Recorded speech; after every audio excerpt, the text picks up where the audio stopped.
आता ओबीसी आणि मराठा, आता राज्याच्या मंत्रिमंडळातले मंत्री जिथं उभं राहून सांगतात की ओबीसींच्यावर अन्याय, ओबीसींना निधी दिला जात नाही, ओबीसींच्या अमक्या संस्थेला पैसे मिळाले नाहीत, तमक्या संस्थेला पैसे मिळाले नाहीत, याला मिळाले नाहीत. आज दुर्दैवाने महाराष्ट्र सरकारमधल्या मंत्र्यांचं भाषण आहे, आमचं नाही आहे. तुम्ही सगळे ओबीसींवर अन्याय करताय असं त्या भाषणाचा अर्थ होतोय. सध्याचं सरकार ओबीसींच्यावर अन्याय करतंय, ओबीसींना निधी देत नाही, ओबीसींना बाजूला ढकलतंय, ओबीसींच्यावर सतत अन्याय चालू आहे या सरकारचा, असं मंत्री महोदयांच्या भाषणातून महाराष्ट्रात. आणि म्हणून भले त्यांचं काही कारण असेल, काही आग्रह असेल, पण ज्या ठिकाणी बीडला दंगल झाली, अध्यक्ष महोदय, असा प्रसंग कधी आयुष्यात कुणावर येऊ नये. आमचे संदीप क्षीरसागर पुण्याहून निघाले, त्यांची बायका मुलं घरात होती, मला फोन करत होते. मी डीएसपीला फोन केले, 8-9 वेळा फोन केले, त्या बाबाने काही फोन घेतला नाही. आयजीने 2 वेळा फोन घेतला, आयजीने खाली निरोप पाठवले आणि तोपर्यंत संदीप क्षीरसागरांचं घर जळायला लागलेलं होतं. अध्यक्ष होते, आमच्या पक्षाचा राष्ट्रवादी काँग्रेसचा ऑफिसही तिथं जाळण्याचा कार्यक्रम झाला. मोठ्या प्रमाणात माणसं एका घरापासून दुसऱ्या बंगल्याकडे, दुसऱ्या बंगल्याहून आमच्या प्रकाश सोळंकींच्या घराकडे, जयसिंगराव सोळंकींच्या घराकडे गेली. काय चाललंय महाराष्ट्रात? पोलीस हात धरून बसलेले आहेत. पोलीस नव्हते बीड शहरात, डीएसपींचं कार्यालय समोर आहे, संदीप क्षीरसागरांच्या घराच्या समोर पोलिसांची ऑफिस आहे. अध्यक्ष महोदय, आश्चर्य वाटावं, दुर्दैव महाराष्ट्रात पोलीस खात्याने आता माग हात घालून, हाताची घडी घालून बघायचं धोरण धरलं असेल तर तुम्हाला काय, कुणाला काय, कुणाचंही राज्य हो, राज्य करणं अवघड जाणार आहे.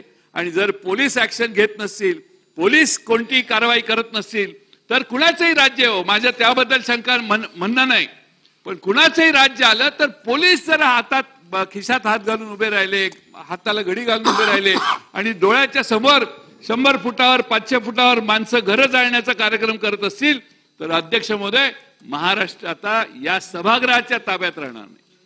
सभागृहाच्या म्हणजे ज्यांना जो अधिकार मिळेल त्याच्या आपला अधिकार आहे, पण खाली कोणी ऐकत नाही अशी अवस्था होईल.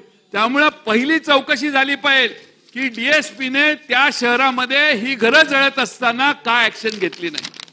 त्याला बदला हे फार किरकोळ गोष्ट आहे.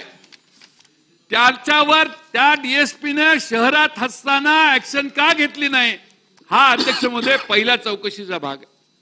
दुसरा चौकशीचा भाग आहे त्या जरंगे पाटलांच्या बसलेल्या बैठकीतल्या उपोषणावर लाठीचार्ज करण्याचा आदेश कोणी दिला. का उच्चस्तरीय चौकशी कर, सगळा महाराष्ट्र पेटलाय ना. जरांगे पाटलांच्या उपोषणावर लाठीचार्ज करायचा आदेश कोणी दिला याची अध्यक्ष महोदय चौकशी ताबडतोब झाली पाहिजे. या उत्तराच्या भाषणात त्यांनी घोषणा केली पाहिजे की न्यायमूर्तींच्या अध्यक्षतेखाली आम्ही त्याची चौकशी करू.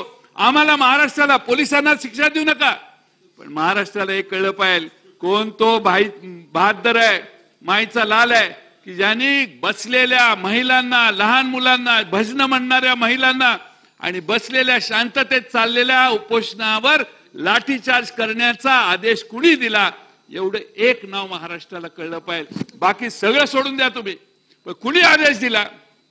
डीएसपीने दिला का, कलेक्टरने दिला का, प्रांताने दिला का, का मंत्रालयातून कुणी दिला?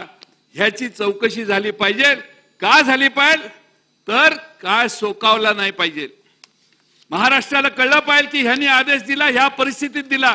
सांगा तुम्ही की अमका झालं म्हणून आम्हाला आदेश द्यावा लागला, आम्ही समजून घेऊ, पण कुणी आदेश दिला हे महाराष्ट्राला कळलं पाहिजे. आणि म्हणून अध्यक्ष महोदय, महाराष्ट्रात ओबीसी विरोधी मराठा हे वातावरण निर्माण होणार नाही याची काळजी घ्या. ही काळजी घेत असताना महाराष्ट्रातल्या मंत्रिमंडळात मुख्यमंत्री, राज्याचे एक मंत्री सगळीकडे जात आहेत, त्यांची भूमिका ते मांडतात, मी त्यांना काही म्हणणार नाही. पण अध्यक्ष महोदय, ते स्वतः सरकारमध्ये असताना इथं बसले आहेत आणि म्हणतात ओबीसींच्यावर अन्याय चालू आहे.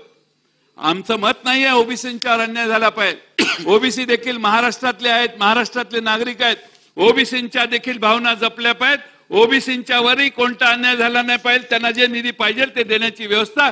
आमचं तर मागणी आहे की जे आमचे मंत्री महोदयांनी भाषण केलं भुजबळ साहेबांनी, त्यांना काय पाहिजे ते त्यांनी मंत्रिमंडळात मांडावं. त्यांचं जे म्हणणं आहे ते मुख्यमंत्र्यांना मान्य असेल तर सरकारचा ठराव करावा. हे अधिवेशन संपायच्या आधी आम्हाला सांगावं, काही अडचण नाही. पण अध्यक्ष महोदय, महाराष्ट्रात जाऊन आता इथनं पुढे भाषण कुणीच करू नये अशी माझी विनंती आहे. शेवटी आंदोलन करणारा सत्तेत नाही, त्याचं ते काय करत असेल ते ऐकायचं आपण. शेवटी सहनशक्ती हाच मार्ग असतो सत्तेत बसणाऱ्या माणसाला, की ज्याने त्याच्या बद्दलची मतं मिनिमम डॅमेज होऊ शकतात. माझी विनंती आहे की अध्यक्ष महोदय, सध्या माझी माननीय मुख्यमंत्र्यांनी संबंधितांना हे सांगण्याचं काम करावं. अध्यक्ष महोदय, आणखीन एक मागणी, जात न्याय जनगणना ही का नाही करत? एकदा कळू दे महाराष्ट्राला कुणाचे किती आहेत, कुठल्या समाजाचे किती आहेत. एकदा कळलं की बराचसा विषय संपेल. त्यामुळे आमची मागणी आहे, जात न्याय जनगणना करा. जात न्याय जनगणना करत असताना महाराष्ट्रातल्या सगळ्या जनतेला न्याय मिळेल. आज सत्तेत बसणाऱ्या लोकांचा कदाचित जात न्याय जनगणना करण्यासाठी विरोध असेल, पण अध्यक्ष महोदय, आमची मागणी आहे, मी राष्ट्रवादी काँग्रेस पक्षाचा कार्यकर्ता अध्यक्ष या नात्यानं राष्ट्रवादी पक्षाकडून मी बाहेरही मागणी केली आहे, इथंही करतो की जात न्याय जनगणना करा. महाराष्ट्रातल्या सगळ्या लहान लहान जातींना त्यांची लोकसंख्या किती आहे एकदा कळू द्या. आणि हे सर्वेक्षण जर झालं तर महाराष्ट्रातले गुलाबराव पाटील साहेब बरेच प्रश्न सुटतील. आणि म्हणून जात न्याय जनगणना, तुम्हाला महाराष्ट्रातल्या सर्व जातीमधले हे भेद दूर करायचे असतील तर त्याला एक उत्तम उपाय आहे आणि तो म्हणजे जात न्याय जनगणना आहे. मी खरं म्हणजे मुख्यमंत्री महोदयांना याच्यावर पत्र लिहिलेलं आहे, पण त्यांचं काही आम्हाला उत्तर अजून आलेलं नाही जात न्याय जनगणना करण्याचं. अध्यक्ष महोदय, शेवटचे दोनच मुद्दे आहेत जे थोडक्यात मी मांडणार आहे. आपल्या महाराष्ट्रामध्ये धनगर समाजाच्या आरक्षणाचा मुद्दा आहे. नरेंद्र मोदी साहेब आले, सोलापुरात भाषण केलं. मोदी साहेबांनी त्यावेळी धनगर समाजाला आरक्षण देण्याचं आश्वासन पूर्ण दिलं. त्याचं दशक आता पूर्ण होत आलं. दशक पूर्ण होतं या लोकसभेच्या वेळी. 10 वर्ष मोदी साहेबांनी जे या महाराष्ट्रातल्या धनगर समाजाला आश्वासन दिलं ते आजही पूर्ण झालेलं नाही. अध्यक्ष महोदय, खरं म्हणजे पहिल्या कॅबिनेटला देवेंद्र फडणवीस साहेबांनी बारामतीला जाऊन सांगितलेलं पहिल्या कॅबिनेटला देतो, ती पहिली कॅबिनेटही अजून झाली नाही. अध्यक्ष महोदय, त्यामुळं आपण महाराष्ट्रात थोडंसं बारकाईने बघितलं तर एकदा महाराष्ट्रातल्या धनगर समाजाला सांगा, आदिवासी समाजाच्या बद्दल त्यांच्या भूमिका, आदिवासी आमदार महोदय इथं आहेत त्यांचीही वेगळी भूमिका आहे. तर आपण धनगर समाजाला जे आश्वासन दिलंय ते कसं पूर्ण करणार हे एकदा महाराष्ट्राला सांगा. काही प्लॅन आहे, कायद्यात कसं बसतं ते आहे.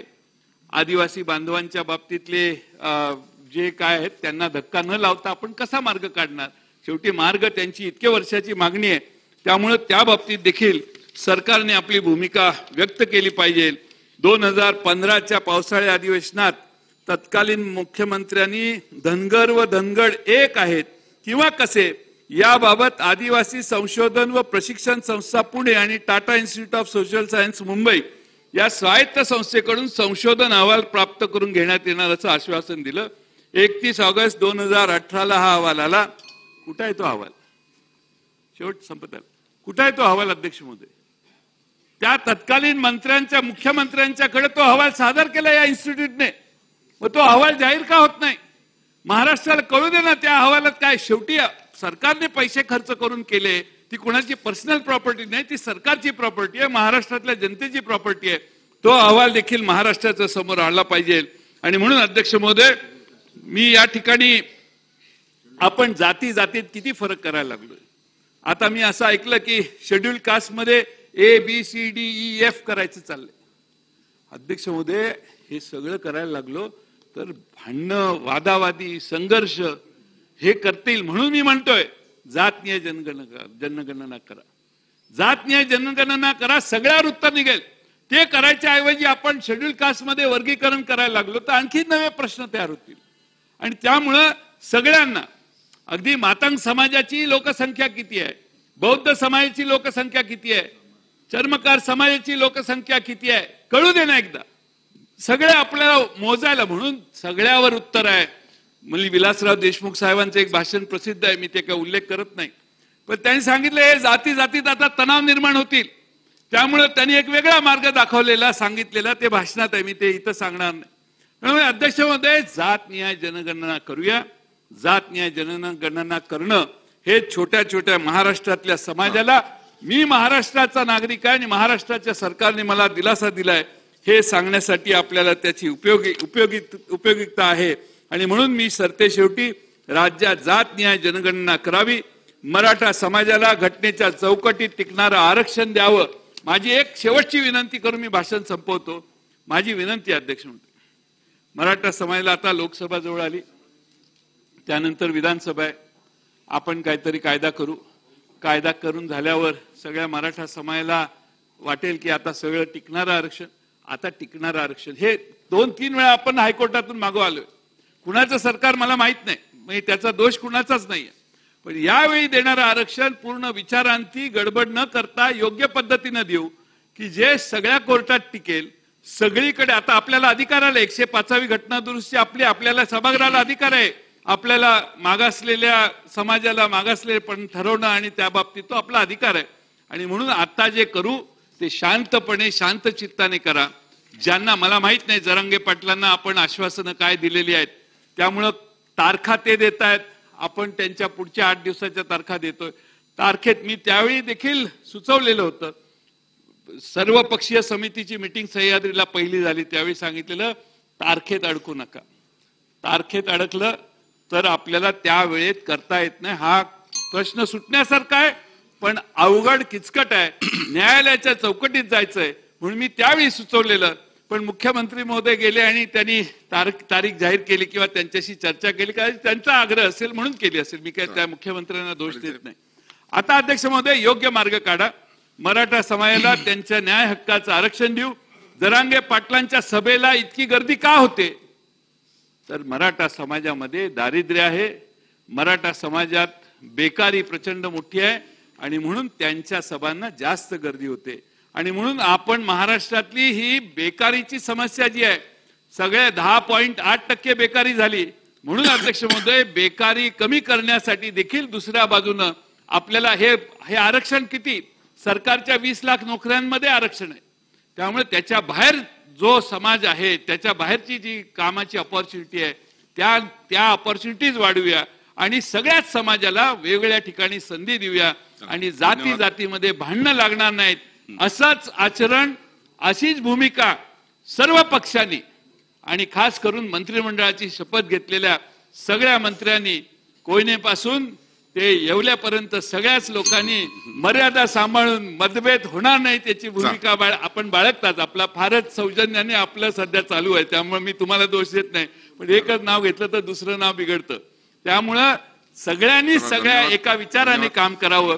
आणि आपला हे सभागृहाचा निर्णय असेल, आम्ही दिलं तुम्ही दिलं हे जरा ह्याच्यातनं बाहेर पडू, जातीच्या पलीकडे जाऊन लोकांच्याकडे जाऊन मतं मागू. जातींचे मतं मिळवण्याचं जे म्हणजे लोकांच्या भावनांची खेळून मतं मागण्याचं आणि मतं मिळवण्याचं काम कुठल्या या बाजूने करू नये त्या बाजूने करू नये. एकदा मराठ्यांचं आरक्षण देणं आणि इतर समाज, धनगर आणि इतर समाज, लिंगायत समाज, मुस्लिम समाजाचं हे सगळ्या आरक्षणाचे प्रश्न शांतपणाने सोडवावेत अशी मागणी करतो आणि या प्रस्तावाला पाठिंबा देऊन माझे 2 शब्द पूर्ण करतो. तुम्ही पाहत आहात विस्टा न्यूज मराठी.